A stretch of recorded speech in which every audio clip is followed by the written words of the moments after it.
Welcome to the CIO Evolution. In this podcast, we'll explore the Chief Information Officer's role in executing a new ongoing leadership imperative, digital transformation that promotes agility and resilience. How do CIOs upgrade legacy networks? What are the financial challenges CIOs face? And what are the security measures that are required in the new work from anywhere, mobile and cloud-based world? I'd like to welcome our listeners to episode 10 of the CIO Evolution podcast series.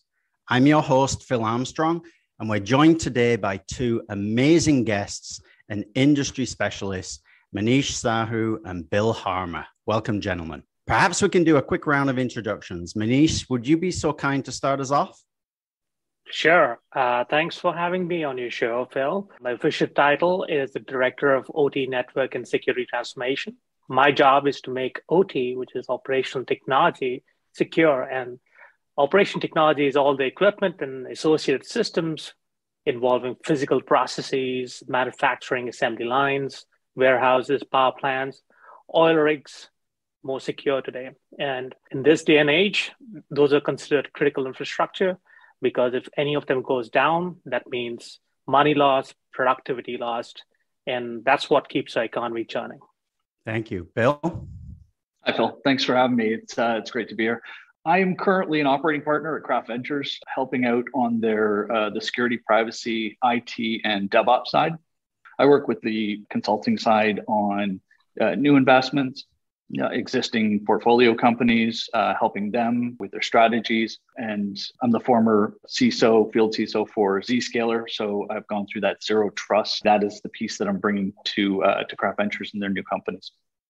Perfect. Thank you. And that's a perfect segue into some observations that we're seeing in the industry right now. And the move to zero trust architecture is gaining strong momentum across all of the industries. And it's clear that it's a top CIO priority. We're hearing a lot about building this company-wide digital operating system that is scalable and flexible, economically efficient, and of course, secure. And they need this to enable business transformations and to provide a foundation from which to deliver their company's future digital aspirations. CIOs are now finding that zero trust architecture is also a great enabler for implementing future cybersecurity capabilities.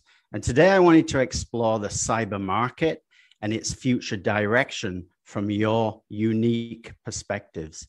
Both of you have tremendous insights and experience working within the cybersecurity industry. And it would be a wasted opportunity if I didn't ask you to share that with our listening audience today. Where you felt the industry is heading and what new technologies we're going to see. And if I was a CIO or a CISO and gazing into my cybersecurity crystal ball, what emerging trends would I see and what would I need to be positioning my organization for in the future? So let's start with Manish. Manish, you've been talking a lot recently about supplier risk and managing third-party identities, subcontractors, vendors, supply chain. This is a really hot topic these days. There are solutions that help with external identity access management, but given the complexity and scale, an area you feel is ripe for improvement and greater automation? Phil, definitely. The answer is a strong yes. This journey for managing third-party identities and access and suppliers began nearly 20 years back when Boeing launched their new fleet of 737s. And you had airlines across the country which were deploying them in the markets in the US. And one of them was Southwest Airlines. And all the engineers needed manuals and information about the parts. And the way Boeing was solving that using the centralized identity where they were provisioning Southwest contractors and employees in their identity systems, and contractors were facing the problem with forgotten passwords and having an expensive password reset process. So that's the origin of federated identity, and SAML came to the fore, and now you could have a strong trust relationship between suppliers. So Southwest could federate with Boeing and vice versa. You had single sign-on Your engineers could access the manuals using just Southwest identities, and things were good. And we've been chugging along on this 20-year standard, and it's really getting long in the tooth. And the reason is, in this day and age, it's very hard to do federated identities across organizations. Siemens is a customer of Zscaler. They got equipment which is sold to almost every manufacturing company across the world. It's impossible for them to federate the identities or the customer's identities with themselves. The role now is a more nimble, a leaner mechanism for folks in one company to access systems in another, while still applying the strong security principles, just in time, just enough access. These are the major themes which we haven't solved, and we need to go beyond federated identities to solve these problems. This is an area where Zscaler is collaborating with, is doing a lot of co-innovation with some of the identity experts, and also helping us evolve the entire marketplace so we can have a very compelling offering for OT. Yeah. And Bill, you must have seen this problem many times in financial services and the cyber industry. Oh, absolutely. In fact, when I think back to even my time at Zscaler, we always talked about give me a SAML token and the magic will happen. That's where all the DLP hit, the sandboxing, all the tools hit. And that's where I saw a piece missing in how is this zero trust going to be predicated on trusting an identity? How do you tie all this together? I ended up making a change and going to an identity company. And what I've seen in the last 2 years is this continuous push into that identity space where I'm seeing proxy companies come out. Like you take like a company like Strata that is able to proxy the front end and connect all of the back end. You get Silverfort, which is a back end connectivity that hooks all the databases to provide rules. Because with identity, the key focus is consistency. It's that what are you doing and how are you doing it? Are you doing it the same way all the time? And when you have these groups of identities, digital identities in different repositories on different systems, you and I remember the days of the legacy mainframes that can't handle any of the new technology. How do you tie that in, right? And so now you've got multitude of different vendors because we've split everything up. The democratization of software created all these unique software vendors. So instead of SAP owning everything, which they do since they bought everything again, but the days of SAP had the one big system. We now have like the Workday does this and the NetSuite does that, and everybody's doing a little bit. So you're multiplying all of your vendors, plus all of your users, plus all of your customers as well. How do you manage large scale, multi-million user installations of customers on top of it? Do you just throw them in Active Directory with all of your employees? No, most companies don't want to do that. So there is this massive push, not only for automation, but for legacy connectivity across all of these disparate systems globally, right? So take geopolitics out of it as well. Now we're going global on top of it.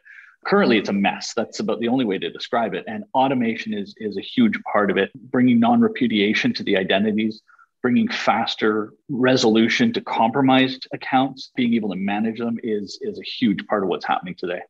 Yeah, so basically watch this space when it comes to subcontractors and supply chain and third-party identities. I think there's going to be a lot of movement in that area and solutions coming forward, hopefully. Even look at Okta. When Okta bought Auth0, they paid $6 billion for that company. Why? Because they needed to automate that piece of it. Yeah. And you can't really have a conversation about identity without falling into a conversation about device identity. How do you manage device identity? This is a really hot topic, and again, generates a lot of noise, a lot of passion. Manish, what's your thoughts on where managing device identities are going in the future? I actually worked for 5 years at Samsung IoT doing the strategy for devices and device identity. And I can tell you the current way where things are being done, where each device definitely needs a root of trust. They need to have a certificate baked into the device. But the current model is based on this digital twin where, a thermostat has an equivalent to the cloud. And the only way to get to the device is via that cloud. is something which hasn't expanded beyond the scope of smart home and smart home automation. When you look at OT and IoT, a device could be speaking to multiple services, and it needs to be sending data to different data lakes. It needs to be aggregating data from devices downstream. This model of just a single device twin is, again, a very, very tight constraint. And there's another trend which is going on where you could have a single device manufacturer where the device identity in the form of a certificate is already baked in, but they're selling to multiple OEMs, and having to depend on that original root of trust is not going to scale because those certificates are just from one manufacturer. How do you provide a way to distinguish this batch of devices which were going to this OEM and another batch with this other OEM? So there's a new trend which is called the secure device onboarding, which is to have a little more late binding. Can we piggyback on top of that root of trust? And at the time of installation, you can assign the fact that this device is associated with this particular manufacturer and not somebody else. So just to simplify things a bit, currently with devices, the biggest problem is the time of onboarding and installation. Today, it's a very expensive factory rollout process where each device, when it's being rolled out, needs to be demarcated as something which belongs to a specific OEM. So this makes it very complicated. The new trend is to go beyond this really long-lived identity, which is necessary to be installed on device, and to have a very late binding approach to it. Again, this is area which is evolving. You have FIDO Alliance, which is trying to have a standard and specification, just like WebAuthn, and having all the device manufacturers adhere to that specification. So again, watch the space. This is evolving, and we are working with these partners to bring this to market together. Yeah, and it complicates things if you don't own the device too. If you've got a BYOD strategy in place, or a lot of your customers are using their own devices and third parties, so it's a hard issue. Bill, have you struggled with this one in the past? Well, I've been talking about IoT for the last probably 10 years because if you think back to the world of Windows and the zombie botnets there, the zombie networks that were created off Windows, that took years for some of those to accumulate. Right now, you're looking at 13 billion IoT devices, I think they said for 2021, with an expected growth rate to 30.8 billion by 2025. The human population is 7 billion now, and it's going to be 8 billion by 2025. I mean, it's exponentially larger. And every one of these devices, as Manish said, has a root of trust. So it's kind of like a birth certificate, right? It's got that piece, but it's going to have a life of its own. And I think this is where we have to start thinking about these things, that we treat them like humans. We treat them like entities themselves because they have behaviors, they have jobs to do, they have roles to fulfill, they have lifespans. And you have to start understanding, what is it doing? Why is it doing it? Should it be doing it? Have we allowed it to do something it shouldn't do, right? And when you onboard it, it's almost like onboarding an employee to a company or granting a visa to a country. You're allowing this thing to come in. I don't know much about it. I'm presenting a certificate to say, here's where I was born, and here's what I was meant to do. But you can take cameras that were originally meant to be security cameras, and they can become something else. Maybe somebody uses them in a movie or something, right? So they have these changing roles. And I think we have to start finding ways. These things are eventually going to take over and kill us all anyways, right? Rise of the robots. So we might as well treat them like humans now and start applying some rules to them. And I think, as we do that, there's a variety of mechanisms out there, sort of blockchain registration for IoT devices. So you can see the history and the life of it, and see, as maybe I sell my assets to somebody else, so you can see where they go, because things have memory in them. Things have legacy. We can start figuring out ways to truly manage these things as they become bigger, larger, and take over a vast majority of our digital world. And a lot of times when you start talking about IoT or OT, traditional companies that are not in manufacturing or don't have factories, they'll sit there and they'll say, oh, that doesn't really apply to me. But I've seen vending machines showing up in corporate offices that are plugged into the internet for inventory refills or maintenance calls. and they're connected to your network and connected to the internet and blowing a backdoor hole into your multi-million-dollar cyber strategy, yeah, absolutely. as well as devices that were meant for home, retail devices that are now making their way into corporate head offices and buildings because people want to be more energy efficient and get LEED certification and reduce their carbon footprints and things like that. So it's definitely a growing issue. Well, yeah, if the pandemic did anything, it proved Zscaler right. Like fundamentally right in that people will work from anywhere, right? I spent 5 years talking about how do I do a distributed network where security can follow me, because I'm not going to just come to the office. And if I do come to the office, you got me for 7.5 hours a day with a great corporate security program. But the second I go out to Starbucks for a coffee, or I go home, or I go on vacation, I take my devices with me, my security needs to follow me, right? So that whole piece, Chris Roberts did a brilliant talk years ago called Security Hopscotch on how to compromise an entire power station because a guy happened to have one of these fancy new ovens that you could remote access to at his house. And that is the world we're in now. Everybody now works from home. I'm going to say everybody just in the general term. The majority of people are working from home, working remote, and it's going to continue to stay. So, Google and the big company, the big silicon companies are saying, work from home forever. Great. But that makes every home now a threat network to me, right? It is untrusted. You got kids there that are 16 and playing Steam games, which are compromised left, right, and center. You have all of these backdoors coming into your environment. So how are you going to start to manage it? Because I've seen homes now with 40, 50 IoT devices, and the biggest people are putting in cameras, they're putting in motion detectors, carbon monoxide, their fridge, their stove, how many Alexas? Like, we have more spying devices in our home that can be compromised and then used to get in, because the traditional VPN is still the thing that we use today to connect remote employees back in, and we got to kill the VPN to start with. So you're absolutely right. The world is we've built all these different little things out there, whether it was home, whether it was vacation, whether it was work, and now all of a sudden in 2 years we've connected everything, and everything is connected, and all of those IoT devices are all targets to be used, DDoS, sniffers, whatever you want. Yeah, I've got to say that even though you have like 50 smart home devices, you got to ask yourself the question, do you really own them? Because just like the nuclear attack, what is stopping someone who created this next smart home device from somehow securely, remotely accessing your device and then moving laterally and doing a recon attack and absolutely, exfiltrating data from your home? So I think in the next few years, there's going to be some governance around it because, it's a network device and nobody's got those fancy, sophisticated firewalls and, Zscaler deployed in their homes.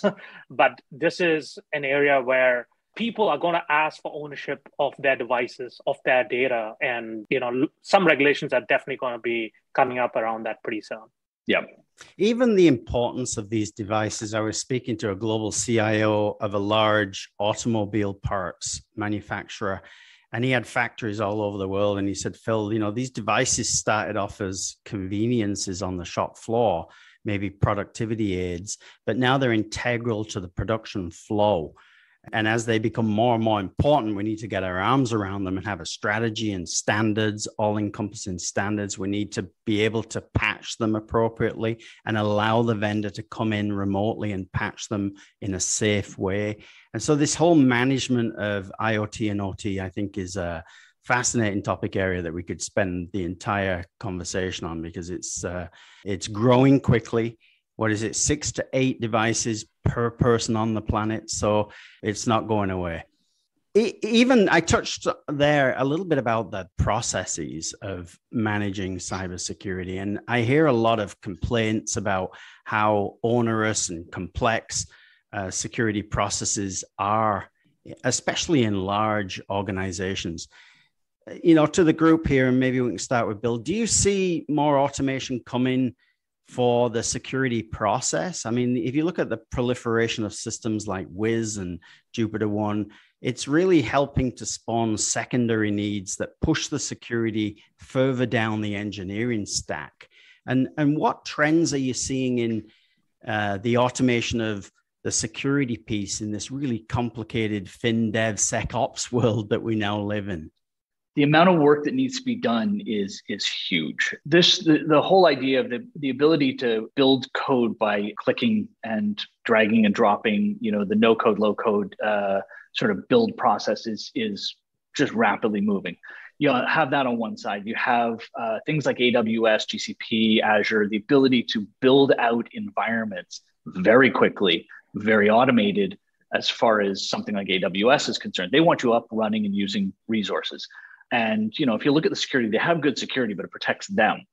They have good security tools, but you have to know what you're doing. And it is not in their realm to try and tell you what to do because they host everything. So they can't look at somebody and just say, well, you've started up this SaaS company, do this. Maybe they could, but they don't.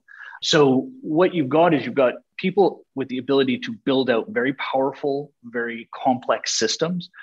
They're built early, and as they go, they're being told do more with less, right? So you've got DevOpsSec, and if you've ever seen DevOps nowadays, it is just so rare that I see a true DevOps shop built correctly. It tends to be just somebody told the engineers to run operations without giving them the tools or the background in how to run operations, right? So you start to see corners cut. And what we're starting to see, or at least I'm starting to see, is the ability to build security into the coding process. I've been an advocate that said the CISO role should go away. There shouldn't be a need for a CISO role because at that point, we are everybody doing security the way we should. It's integral to what we do. It's going to be years before that happens, I think, but I'd love to see it get to that point.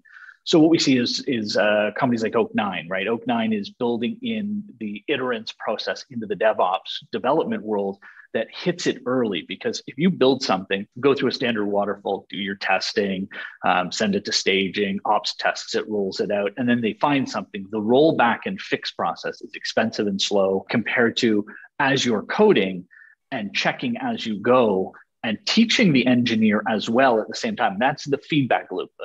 Just simply putting up the blocks is okay, but it is not sustainable because you irritate people, you get in the way, you feel like a break. If you're now educating the engineers as they're coding, concatenated SQL statement, don't do that, here's why, I shouldn't do that. And the next time they're starting to write that, they go, wait a minute, didn't that thing pop up? Yeah, it did. I'm going to try it the way it told me to do it, right? And you want that iterative process so you're getting faster, more secure code in through the environment.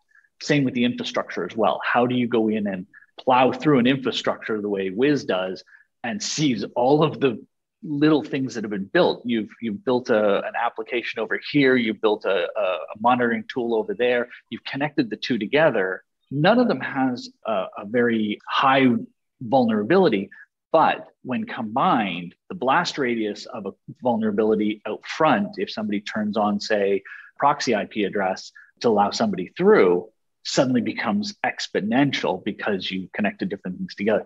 That nobody looked at, right? Everybody was building AWS and making it work, and nobody was looking at all the little things that were interconnected in the background. And now they are.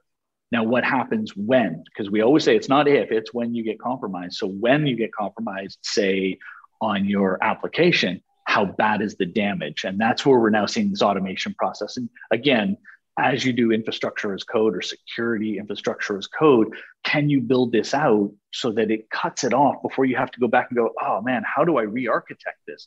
Because AWS architects are massively expensive. They are getting cherry picked from company to company because there's so few of them to truly understand it.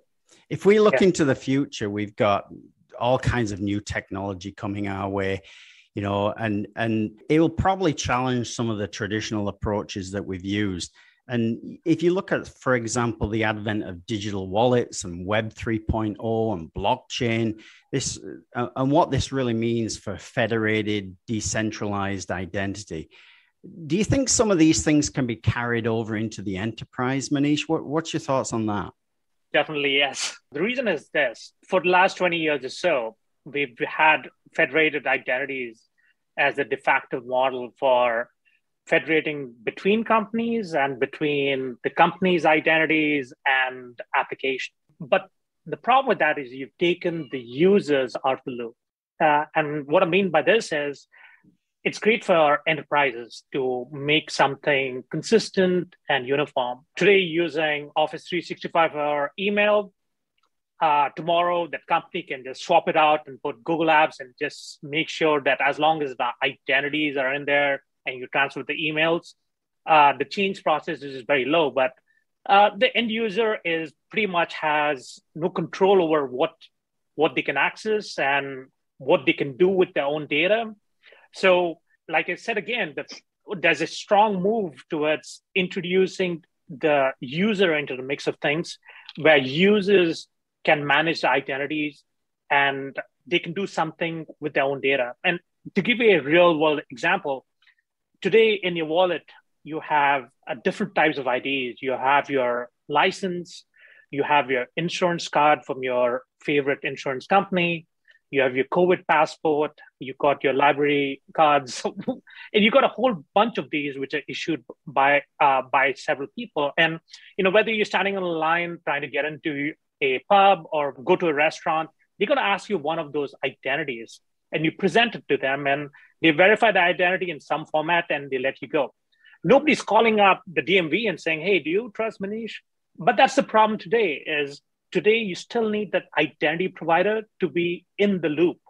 And that's why we need this decentralized identities, because you want the user to be able to say, this is my identity and this is for this specific use case and not for anything else. I just need to go into the beer shop and have a beer, or I need to go to the library and take a book out and specify the correct identity and pull things out. So the move is towards going towards decentralized identities. It's, again, a few years away, but it's a very scalable model. It takes out a lot of folks out of the loop, and it's got a real world analogy, and that's going to work a lot better for end users. It also means that when one of those pieces of that complete identity does get compromised, somebody impersonates you at the library and gets a library card in your name, you can replace that piece without your entire identity being blown out of the water, right? Right now, we're sort of heading down this path of everything's going digital, and when they scoop up something, they own all of it, right? They own me completely. So how do I create an identity where I share the piece that's required for the it's context based, right? It's context aware. I'm sharing this piece that is specific to the action that's happening, and only the piece that I choose goes across, right? So it's just, I think it's a much more manageable, feasible one that promotes the privacy of the person as well. And gentlemen, I'd like to conclude our discussion today. It's been fascinating. We could go on for hours, but maybe let's just shift gears a little bit and tackle the last sort of emerging issue that I'd be remiss if I didn't bring this up. Maybe we can talk a little bit around broader issues of identity, such as allowing for anonymity versus privacy, or free speech versus marketing, and the need for validated identities. Bill, what's your take on this complicated subject and how it will affect the thinking of the CIO in 2 minutes or less? Yeah, this one's a passionate one, and this is an entire episode in itself, because to me, when I start to look at identities, right? When you look at Facebook has X billion identities on there, and their entire revenue model is based off marketing. How many eyeballs did I show them an ad to? So they're not incentivized to cull out, and they say, oh yeah, we've killed 1 billion identities.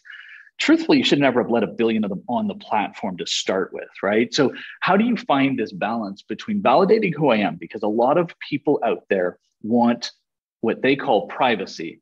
And in truth, they want the anonymity. They want to be able to say whatever they want, but they don't want the repercussions of responsibility for their words. And there's all sorts of different aspects to this. The Supreme Court upheld the right to anonymity under free speech, and that has to. How do you bring that into the space when you're dealing with a lot of these companies that are truly private entities, right? They are not my right to stand on the corner on my soapbox and say what I wish, and not, I can wear a mask and hide my identity, but I'm saying stuff, versus who gives me the right to promote propaganda or truth or not truth or marketing stuff versus, right? All of this based on the identity that is connecting to it. And I think, to me, it is starting with, at least in things like social media and enterprise and commercial endeavors, that it's a validated identity. And it ties back to what Manish was saying about creating that wallet, creating that identity, where I can say, yes, I want to join Facebook, or I want to join Twitter. Here's a bit of my identity to prove who I am. Yes, I am Bill Harmer. Here's proof of that, and then they create my identity around it. Because Twitter's got the little blue check mark to say that you're a validated or a certified user or something like that. That just has to do with the fact that you sort of comply with some of the rules that there are. If you've ever read the rules, they're super vague as well. And it allows them the ability to wiggle out of anything that somebody says. So I think that those are the things that we need to look at, is how do we start to deal with this? Because Meta and the whole idea of the metaverse is rapidly, I'm a netizen from the early days, right? I always thought it'd be really cool to live online. And I'm seeing this thing start to take root real quick. You can buy real estate. I've been spending time in the metaverse every day. Honestly, I have. Yeah. And so this is where we're going to get to, right? How do we prove who we are to some degree and still provide the privacy that we expect and the anonymity that we are allowed to have, right? It's just a massive. I am a lot taller and slimmer in the metaverse, though, Bill. just to let you know. Manish, what's your thoughts on this?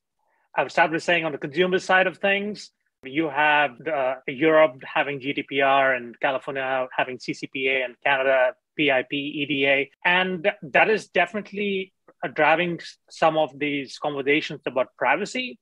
But today we are still at the mercy of some of the tech giants. I mean, Cambridge Analytica, you didn't have a say about having your information shared with them for doing whatever they need to do with that information. So they're going to get, and the companies involved are going to be fine. But like I said, some of these problems need to be solved at a foundational level. How can we build this identity from scratch where the users are in the loop and the privacy is foremost, anonymity is foremost, and so that they can trust the system again and not be suspicious about these big actors? Because, we are in a highly connected world. Forget about metaverse. You have Southwest who need to speak to Boeing, in to fix the problem the next minute. So that connectedness, the denseness is going to keep increasing. But even on the enterprise side of things, we need to make sure that privacy is taken care of, and these are all secure transactions. And it'll be global too, right? It's gone global. You can do commerce globally. You can circumvent taxes, though you may not be intentionally do it. You buy something for Germany, they throw it in the mail, it gets mailed to you, you bought it, sales tax in your state wasn't collected. We are going to see the breakdown of the geopolitical machine as we know it today, based on the digital metaverse as it comes. Well, great way to end it there, guys. Thank you so much for the discussion today. We could have gone on for hours. You can see why this is such a challenge for CIOs and CISOs as they look into their crystal ball and try to plan out a more proactive approach for their cybersecurity strategy going forward. We haven't even touched on things like, are we ever going to get to that nirvana passwordless state that we've all been promised? Is AI and ML really going to start to come in and play a more active role in cybersecurity defenses?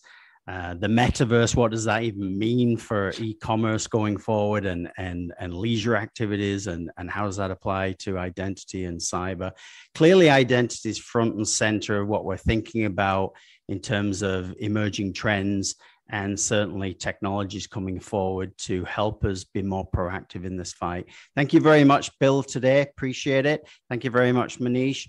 Your opinions, your stories and experience came through pretty strongly there. And I think we're aligned that this is going to be a challenge going forward.